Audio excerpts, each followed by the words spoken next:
So, as the 4-day series is coming to an end, the domestic season is coming to an end, we are going to be bombarded with a hell of a lot of T20 cricket now towards the end of the season. Up until the T20 World Cup, there's going to be many T20 games played. There's currently T20 tournaments underway, with South Africans obviously performing in those competitions. So I thought that we can have some T20 cricket talk on today's show to discuss the format and to discuss maybe a little bit about some players that could put up their hands with the World Cup coming very, very soon. I guess it is something that is very important that we can start talking about now, heading into so many cricket tournaments that are T20 focused. So that's going to be the target and the aim of this today's show is just to discuss with you guys T20 cricket as a whole, the way it is becoming such an important aspect of cricket in the world, and where we sit as a fan base with regards to that particular format. I think that's things that we're going to be covering on today's show. But before we get started, a couple of things I'd like you guys to please first and foremost, subscribe to the channel, click that notification bell for all future videos. We are getting so close to 5,000 subscribers, so help us get there by doing so. I'd also like you guys to please download the latest issue of Cricket Fanatics magazine monthly. Every issue is 100% free, straight to your inbox every month. Link is on the screen as well as in the description. And we also trying to help small businesses in the cricket space market effectively and affordably to a cricket audience. We've built this amazing platform and amazing audience, and we want to try and help businesses reach a target audience. We've created the target audience for you. You don't have to do the hard yards on social media and posting every single day and growing an audience by creating content. You can focus on your business and do the things that you have to do, and let us take the marketing aspect of the game for you, of your business. Let us take care of that for you. We've built the platform, we've done the hard yards. There's a cricket audience waiting for you guys and to become customers of your business. So go ahead, go to the link on the screen as well as in the description, and let's get started. Let's have the conversation. The first couple of talks that we'll be having, it's going to be 100% free, so there's nothing for you to lose. We can just have a conversation. We can give you some tips on how you can market your business, and then we can take it from there and see what will fit into your budget. We will be able to tailor make a plan and a marketing system for you regardless of what your budget is. So just have a conversation with us. Let's start having that talk. Join up to the business corner, and let's start making a difference in this cricket world that we are currently living in. So without further ado, let's get straight into today's video. I'm looking forward to discussing this with you guys.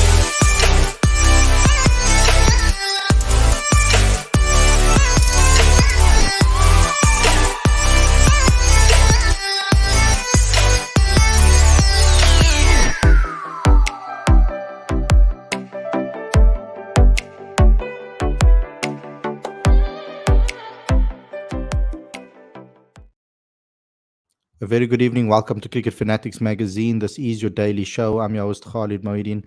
This is the show where we talk about all the major talking points in South African cricket. And on today's show, we're going to be discussing T20 cricket and where it's going.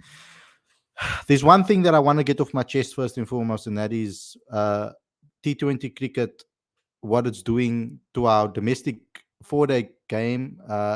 It isn't really helping it, because I feel that there are so many Proteas players currently playing, or South African players playing in leagues around the world, when they could be part of the 4-day competition as they were moving on into the finals. Now we have the Lions and Western Province that are going to be playing in a 5-day, almost like a test match, a 5-day cricket final. And there are some players from them that could have been a part of this that are now playing in leagues around the world. So I'm just going to give you some insight into who's playing where. So we've got the Bangladesh Premier League currently that is on, and we've got Wayne Parnell there, Dwayne Pretorius, David Miller, Imran Tahir, and Keshav Maharaj playing in that competition. Keshav could have been a massive part of the Dolphins' last game, almost a semi-final against Western Province. He could have made a massive difference in that game for them. And unfortunately, they didn't have him available for that game. and they ended up losing quite significantly to Western Province in that match. And then in the Pakistan Super League, we have Rassie van der Dussen, Riza Hendricks, who could have been part of the final in the 4-day final. We've got Riley Rousseau, but he doesn't play 4-day cricket in South Africa. We've got George Linder, who could have been part of the Western Province final. And then you've got Tabray Shams, who could have been part of the Titans game against the Lions when they were trying to fight for a final spot. So it is going to be, it is a bit sad that those players aren't available, but there's a lot of money in the tournament. There's a lot of money to be made there for them, and they have to think about themselves. They have to think about their family and their family's well-being and setting themselves up, for the rest of their life after cricket. And the T20 tournaments kind of do that for them. That's what it does. So that's what we have to understand and accept. Now, Rassie van der Dussen recently, he took himself to briefly to the top of the runs um, to the runs tally with 104 not out.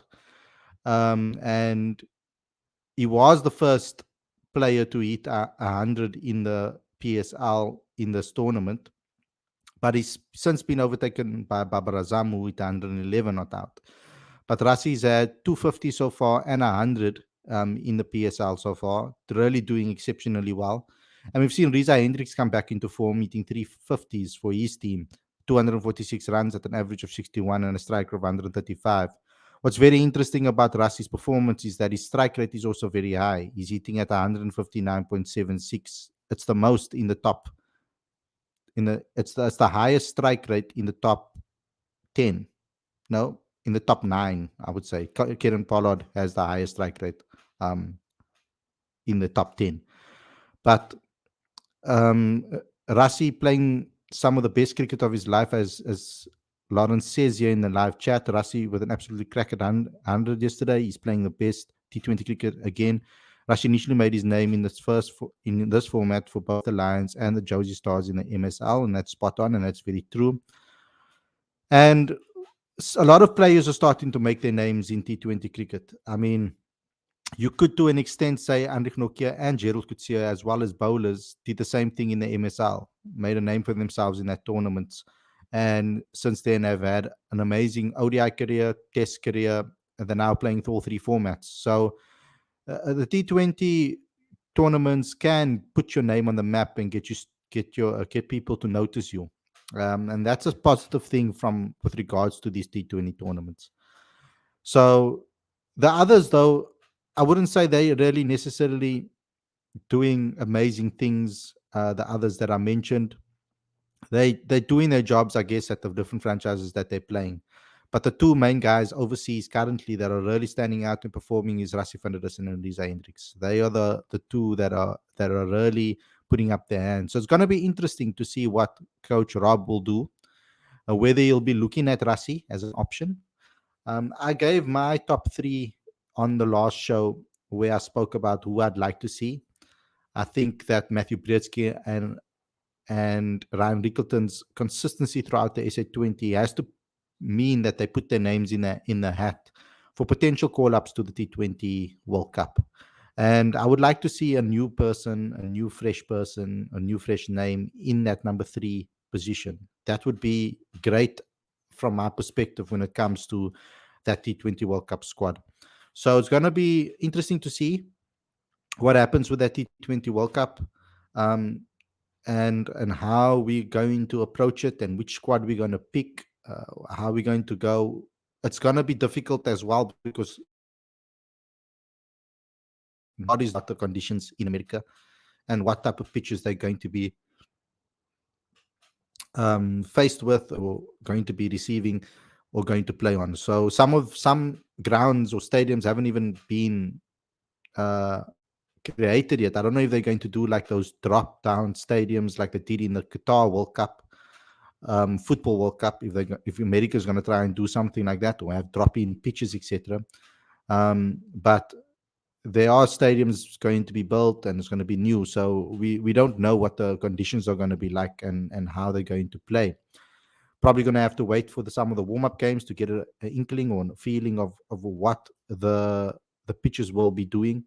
So we'll have to wait and see what happens with regards to that. Sam says SA should give a chance to Faf to Plessis in T20 World Cup. It will boost up players' experience as well as strong team with Faf. And Quinton to open at 3, play Aiden at 4, Klaassen, 5, Stubb, 6, Miller, 7, Janssen. So I don't know about Faf. I mean, I'll be okay if they don't select Faf. He didn't have the best of SA20 tournaments, even though he did kick on towards the end of the tournament in the business end. I would be okay with them giving, like I said, a newer person opportunity.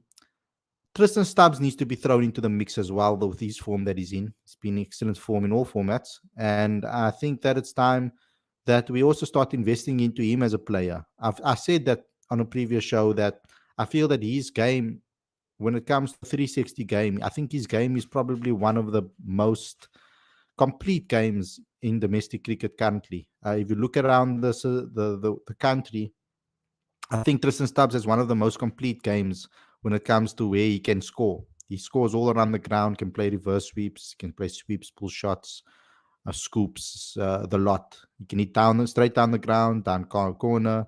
He can do long on, he can do long off. He can do many things, and I feel that he's a type of player that we really need to start investing in and give him more opportunities at the national level, so that he can get used to the level of cricket, the standard of cricket, and what is expected of him at the highest level.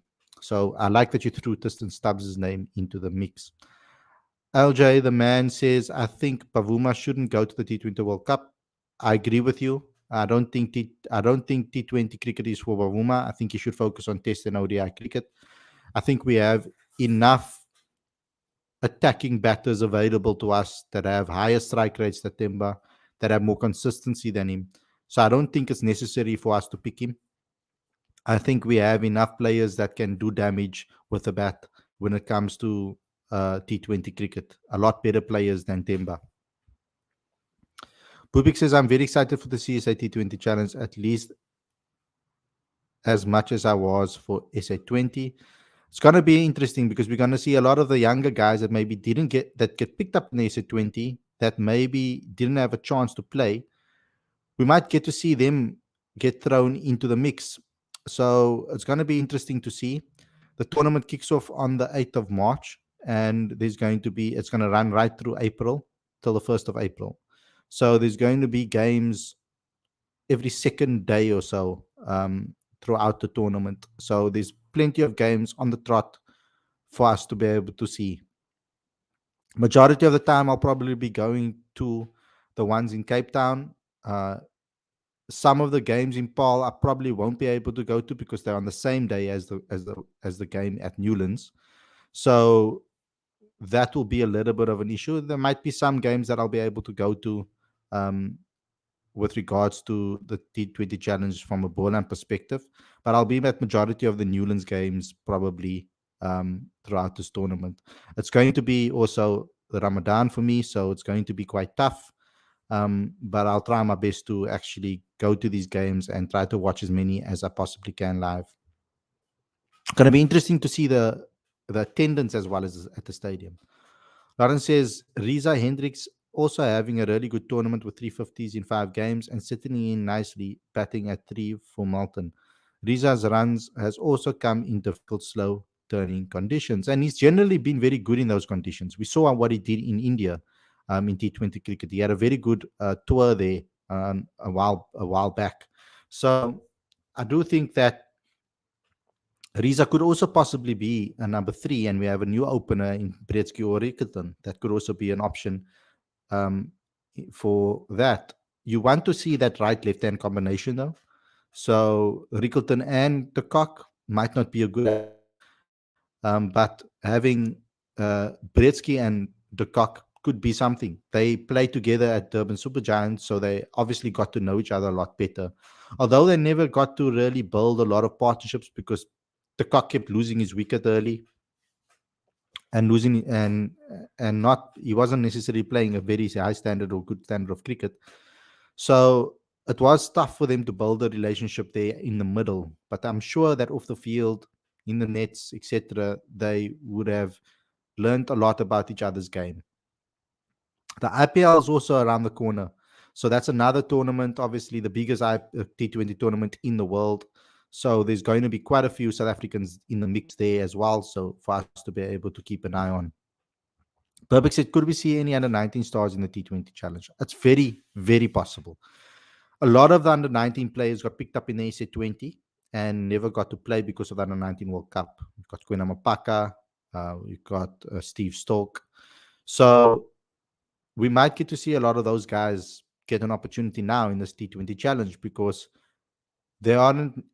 It would baffle me if they don't get a shot, because if they were good enough to be picked up as rookies or as players in the SA20, there's no reason why they shouldn't be starting in a CSA T20 challenge team. So from that perspective, I'll probably put money. I won't put money on really, but uh, I can be very confident in saying that I back myself to say that we'll probably see some of them available for the T20 challenge. LJ, the man, says, I think players in South Africa should force their players to play in the domestic first class. Those players who play Test cricket and even a bit of List A cricket. We need to see more of them. I know that currently some of the Proteas players that were involved in the SA20 are currently on holiday. They kind of switching off from the world at the moment. So they're not available to get. They're not available to get in touch of. They currently just unwinding with their families because they're going to be going on a very gruesome, you could say, a very difficult, intense IPL series.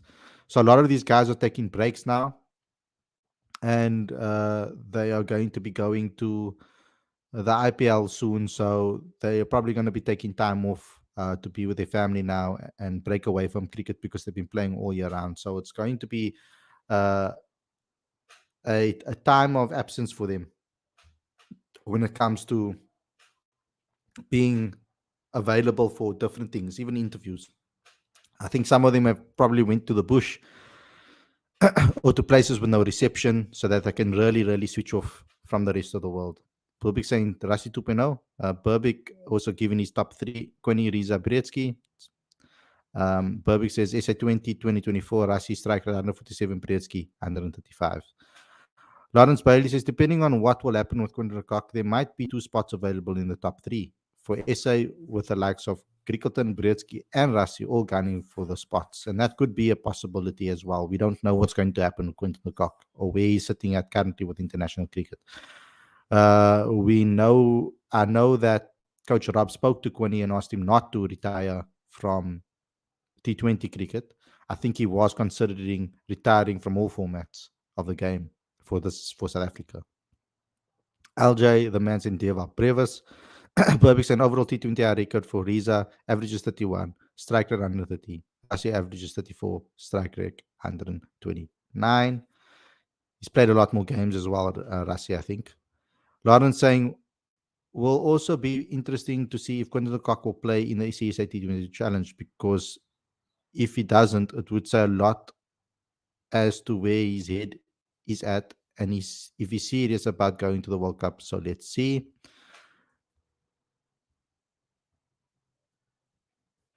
I'm going to see something quickly. The IPL starts in March, and like I said, the T20 challenge starts in March. The IPL starts at the 22nd of March, so you'll only be able to play like the first part of the tournament, even if he does get to play. Burpick says Klinkler had a stormer last season, top wicket taker. That was in the CSA knockout competition, wasn't it? Or was it the CSA T20 challenge? Yes, it was the CSA T20 challenge. Interested to see Saleka also. Burbick says, on another note, Johannes van Dijk from Northern Cape Division 2 looks a good bowler. Also, Tian van Vuren in Division 2 looks good. Division 2 4-day final has been interesting to watch. There has been. Wakas saying, hi, Khalid, bro, and everyone. How's it, Wakas? I was just saying, Burbick Division 2 won't be looked at as much, unfortunately. Unfortunately, it won't. I think those players will probably get a look in when they come to Division 1. Let's see who gets promoted. Pakistan in Pakistan T20 World Cup tickets are already so expensive. I was trying to go, but I guess not. Lauren saying it's also good to see the CSA contracted players. Riza Rasi Shamsi returning from the PSL to be available for the CSA T20 challenge tells me a lot of emphasis is being put on that competition. It will be interesting to see if they return and if they play. They should do. I think it would be the right thing to do for those players. Burbick says Quinny is a fisherman, cricket just a fun hobby. Yeah, a lot of people would say that he is a big fishing fan. I remember doing an interview with him when he was still part of the Cape Town Blitz team in the MSL, and he mentioned to me his love for fishing. And it's crazy because fishing takes a lot of concentration, patience, and it's something that really takes you away from everything. Uh, so it will be interesting to see. It's interesting to know that someone like Quinny likes fishing because he tends to get bored quite quickly of things. But I feel maybe he loves. I mean, he's when he's in nature, he just doesn't get bored. He maybe likes to be in that space where he can be alone. Perhaps that's where he sits at and what he thinks. RJ says, how does the promotion and relegation work? They will work it out over all three tournaments. There's a certain point system, and then we'll see overall at the end of the season how many points are racked up across all formats, and then you get relegated and promoted uh, accordingly.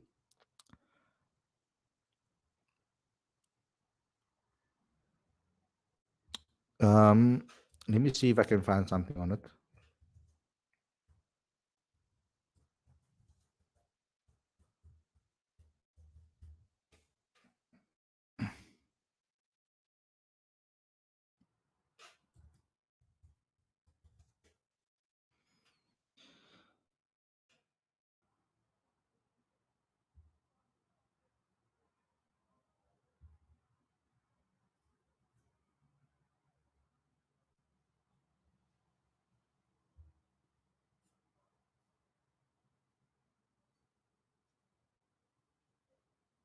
Um, where is it? Where is it? Where is it? Where is it? So points allocation per tournament. Winners get 15 points. Second place gets 10 points. Third place gets 7 points. Fourth place gets 5 points. Sixth place gets second points. Seventh place gets 1 point. Eighth place gets 0 points. So that's the points allocated per tournament. So yeah, that's how it works.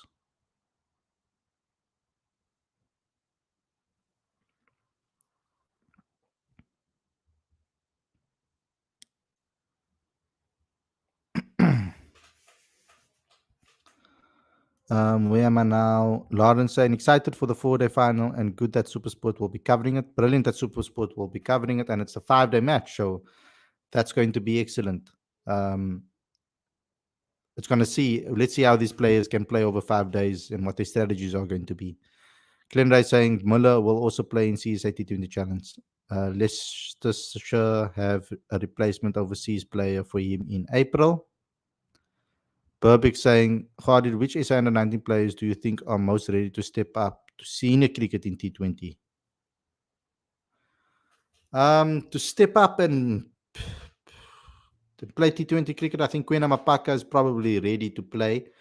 But I wouldn't say that he's a player that we should look at and say he's going to hit the ground running immediately. I think he still needs some experience and he still needs some time to settle in.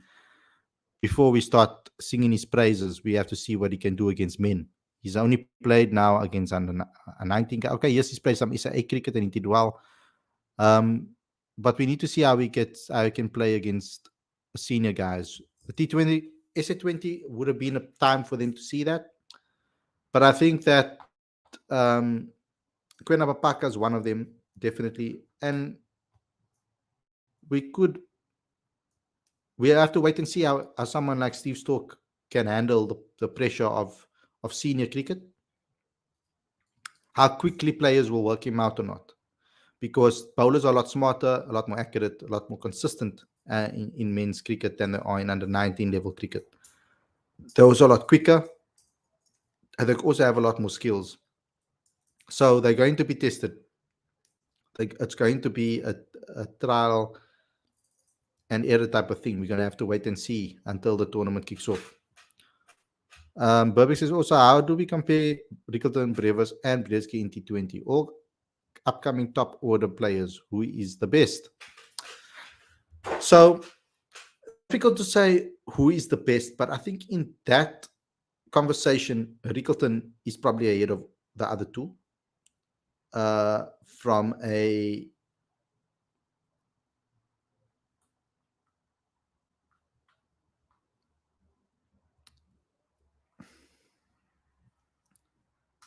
I'll probably have to say Rickleton's ahead of the other two. But the having the right hand, left hand combination at the top of a Proteas order is important, I think. So they're going to have to make that decision with regards to how they're going to fit Ryan Rickleton into the team if they pick Brzezinski as the opener. Now, we've already seen them play with the idea of playing Brzezinski as an opener. And he had like flashes, but he never really truly showed his ability at the international level. Like he was unlucky a bit, I would say, with the loss of his wickets. So you'll have to wait and see how he develops and grows. Burbick and his Batman in the running for SA for T20 spot. Is he ahead of Lazard and Berger? I think he's not ahead of Berger and Lazard because they've already played Proteas cricket, but he could be definitely challenging them for a starting spot. I have to say the way he bowled in SA20. And I think the CSA T20 challenge will be very important for some of those fringe players that are knocking on the door.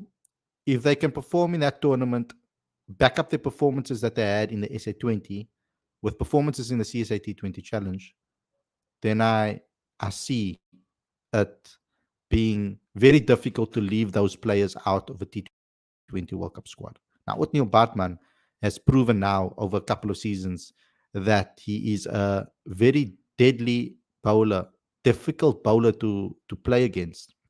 He has amazing skill to be able to put the ball where he wants it. And that's always an asset to have. He's been very unlucky with injuries whenever he's gotten a call up for the Proteas. Siraj Campbell, Ryan Rickleton deserves real recognition for at the highest level. Matthew Brzezinski and Ryan Rickleton should open for the Proteas in T20 eyes. Lawrence says, I think they see Rickleton as Quinton de Kock's replacement, so that might give him the edge over the others. Lawrence says, I think Bartman is the best death bowler in the country, and for that reason alone, he should go to the World Cup, in his opinion. And very good death bowler, can swing the ball, can bowl with a new ball, can bowl in the middle overs. He's a very versatile bowler. Nandre Berger's exceptional as well, and a left armer as well, so that gives him that extra bit of natural variation. But I think in the bowling stocks, in the bowling department, we are sport for choice. We really have some amazing bowlers in T20 cricket available to us. I mean, even the likes of Bjorn Fortuin should be looked at. I think in the spinning department, we've got Keshav, we've got KG. I mean, we've got Keshav and we've got the Brage. So, gonna have to wait and see how Linda does. Hasn't been really doing that well in the PSL currently. He's doing okay. Nothing to really write home about, but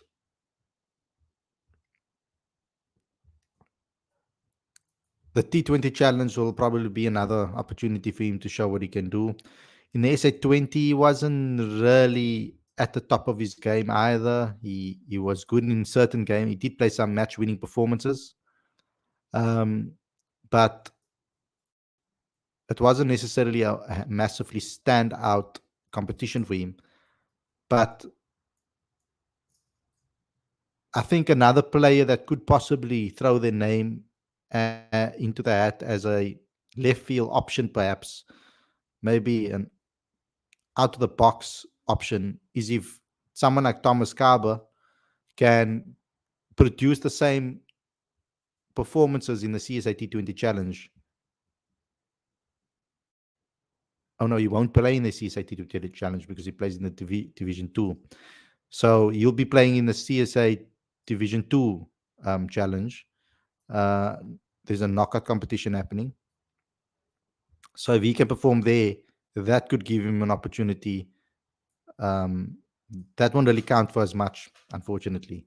So maybe I'm talking crap here with regards to Thomas Carb. I'm just trying to throw more options into the mix. Um, we still don't understand why George Linda hasn't been spoken to, or hasn't been in any teams or squads recently, over the last couple of years. We know about his fallout um, with certain management before the new regime, because Linda in the PSL has only played 2 games so far, so he might still come um, into the tournament. Another person, perhaps, that we haven't mentioned now, and I see Burbick has mentioned him there, is also Donovan Ferreira. Uh, sure, if we can find a way to fit all these guys in a squad, we'll really have a very dangerous squad, I think. Lawrence says, let's not forget we could also see Markram move up to 3 and see Stubbs at 4 with Klaassen and Miller at 5 and 6. That would be an absolute gun middle order. And that's another option too. So at the moment, we sport for choice in T20 cricket. So many players are putting up their hands and performing in the tournaments. I think the IPL is going to be a big one for Tristan Stubbs. Let's see how much game time he actually gets. The CSA T20 Challenge as well. I think that was also where he kind of made a name for himself first and foremost. Put his name on the map. Before he did it in the Kaya Majola week, I mean, he was all round of the tournament in that tournament, or was he batter of the tournament? All round of the tournament. I can't remember what he was voted as. I remember interviewing him though at the Kaya Majola week. He was brilliant. And then the CSA T20 Challenge is kind of where he put his name on the map. And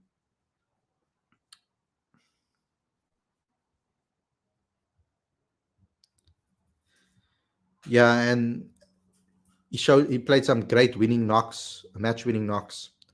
And then people started really talking about Tristan Stubbs, and he's taken off since then, became the most expensive player in the SC20, and since then his career has just gone up. Burbick saying Ferreira also seems to decent spinner. Brevis seems okay too. Brevis' spin hasn't surprised me, but it's really good that's coming along well. So Raj saying, if South Africa want to win this upcoming T20 World Cup, they should choose players on the basis of current form and best players and deserving players than real liability players. Burbick says, Kaba had a good SC20 bowling strike rate 14. Siraj says, Kaba is underrated and quality left arm wrist spinner. He is good backup for Shamsi. Lawrence says, Don unfortunately challenging Miller and Klaassen for a spot in the squad. Never mind the starting 11. But pity that those two are ahead. Otherwise, Stubbs drops out, and I don't want that. Yeah, but I would still throw him into the squad as a backup. If something happens to Klaassen or Miller in the tournament and they maybe pick up a niggle or they need a rest, Don is the perfect replacement to bring in for the both of them. Burby says, I think Stubbs seems to be backup for number 6 or 5. And that's exactly what I don't think should happen with Tristan Stubbs. I've said it for a while that I think Tristan Stubbs is better suited up the order for 3-4. I think if you give Stubbs more time in a game, he can be extremely destructive for you. He's a much more complete batter than just being a finisher. I don't think he's a finisher type of player. He can finish games for you. He can do the job because of his immense talent. But I think Tristan Stubbs is the type of player that needs some time in the middle. I think if he bats higher up, you'll see more consistency from him. Definitely, in my opinion. Rassi van der Dussen 100 yesterday. Yes, I spoke about it a little earlier. Shiracha and Tristan Stubbs deserves a real appreciation. What a player he is, man. He's all format for South Africa. Burbick saying Mulder, is he in the mix performing well? He's performing well. CSA 20 challenge will be important for him, I think. Saber saying hi, you should play Kahoot on stream cricket quiz with all the viewers. Maybe we'll do a show like that. I'll have a look at it and check it out and see what it's like. Maybe we can do a couple of shows like that down the line. I'm terrible at quizzes though, guys. Lawrence Bailey, unless it's about Harry Potter or about Manchester United or generally films, then in quizzes I'm decent at. But when it comes to cricket and when it comes to other things, I'm not that great with quizzes. Lawrence says that's where I have an issue with Rob. He doesn't seem to want to trust the younger players. Yeah, I mean, I think Rob has been forced into that kind of, because when he got selected, he was only selected for a couple of months, and then he had a World Cup on his doorstep, so he had to go with experienced guys straight away. But then there's no excuse for the second World Cup, the one thereafter. And yes, I know there's a year apart from it, like they were played on top of each other, so there's been more time now for him to settle down and think about things. He's seen everybody now. He should be a little bit more brave. I think going with the same mentality and mindset is not going to win you something. Trying something different is worth a risk, because we went with the same thing and it didn't work twice. Suraj and Vian Mulder also deserves real appreciation. He's doing good, just needs proper backing and faith in him. They backed Mulder, to be honest. They've given him a hell of a lot of opportunities at international level. They've truly backed him. He just hasn't come off at international level like he does in domestic cricket. Lawrence says Antira Pechelquat doesn't make the squad ahead of Mulder, in my opinion. Burbick says another one with an outside shout is Dala.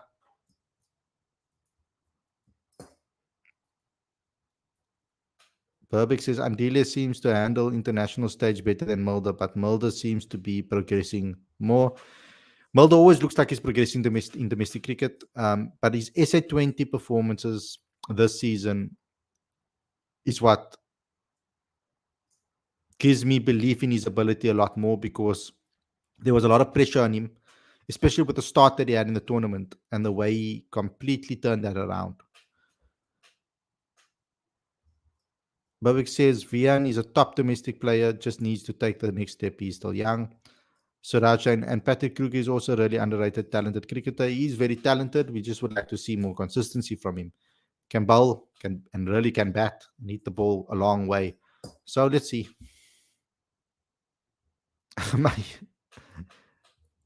Imsar Khan saying Dala could be a fielder replacement. Suraj says the Swat also did very well from his side in New Zealand tour for his side. Yeah, I did. I think that's just the fight in Rwanda Swat. He's a real gritty fighting player. Doesn't have the greatest of techniques necessarily, you would say. If you look at him, he's quite rough around the edges.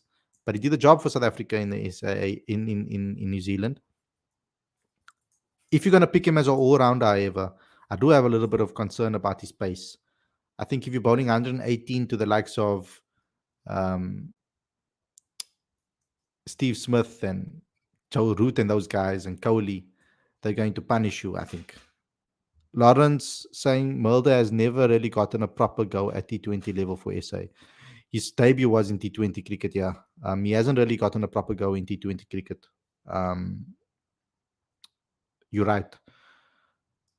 They've backed him in other formats, and it hasn't necessarily come off. I really was hoping that the West Indian series, when the West Indies came here, that would be his chance and his opportunity to really get stuck in. He lost his wicket in the 40s, which was very sad. Burbick says Bayes Wonderful, I think, is one of to watch in T20 Challenge. Can whack it. Yeah, and bowl swing. Lauren said maybe him being in the T20 setup could be a catalyst for change for Mulder on the international stage. Perhaps, maybe that can the rest of the format. We saw how much the SA20 improved his confidence in the 4-day arena. He played really well in the 4 days since he came back from the SA20. So red ball games improving and T20 games improving. White ball game still needs some work, but I'm happy to say that South Africa is currently sitting in a very, very comfortable spot when it comes to talent coming through. So Raj's Khalid, brother, in personal view, I always choose Dean Forrester as for South Africa all-rounder because he's proper, genuine, real, proper batting all-rounder. And I know that you like him a lot, Siraj. You always mention him. But I do feel he needs to play Division 1 cricket before we can start talking about him for South Africa. It's only fair. So let's see how he does in Division 1 next season. It's highly likely that the Knights will be promoted. And let's see how he handles the pressures of domestic cricket at the Division A level. Lauren saying, and you know how critical I've been with Mulder on the international stage, but the SA20 really impressed me. Yeah, he did. Good. Siraj says, Khalid, what's your view on talented Jason Smith? Talented. We just need him to kick on now. He started his first season at the Dolphins really well. This season not been his best, but Jason Smith has always been spoken about as a talent, and it's about time now that we see him perform as a player.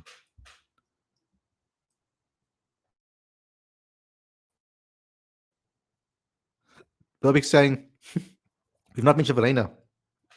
Strike at 163, average 64 in SA20 2024. Another player that the CSA T20 challenge will be very important for. Verena really surprised me this season in the T20s, in the SA20. I was first saying, like, what the hell are they doing taking him away from Test cricket?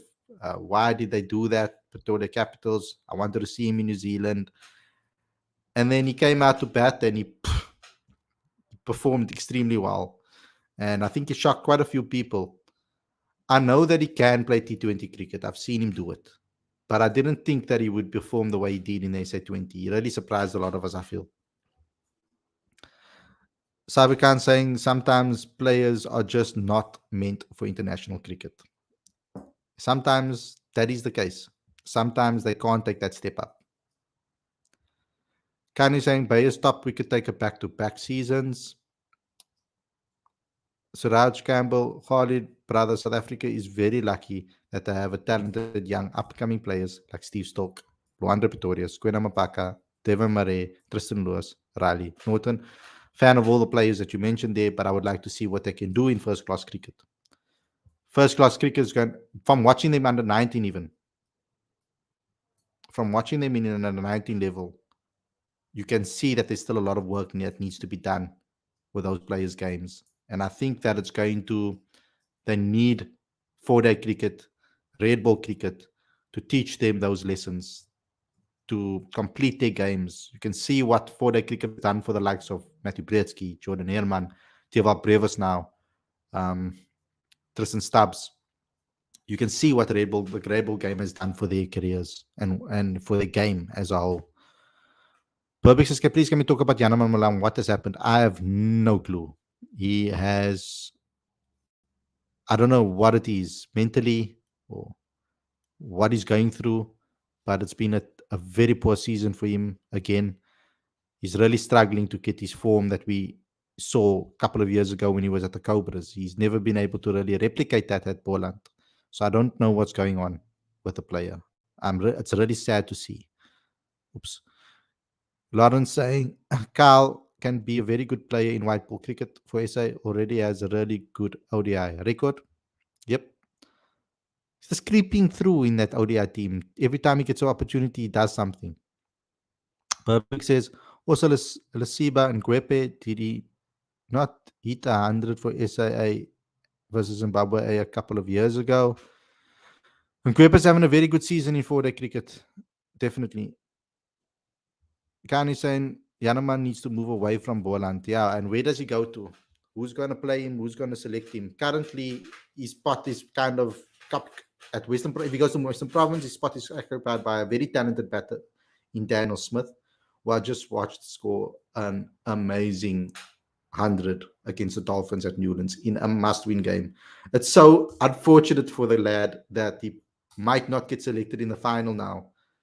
Him and Kaplan scored massive hundreds, and they both might not be selected for the final with the returns of Eddie Moore and David. I don't know, David Beddingham's not available. So perhaps one of them, actually maybe one of them will be selected. Daniel Smith probably.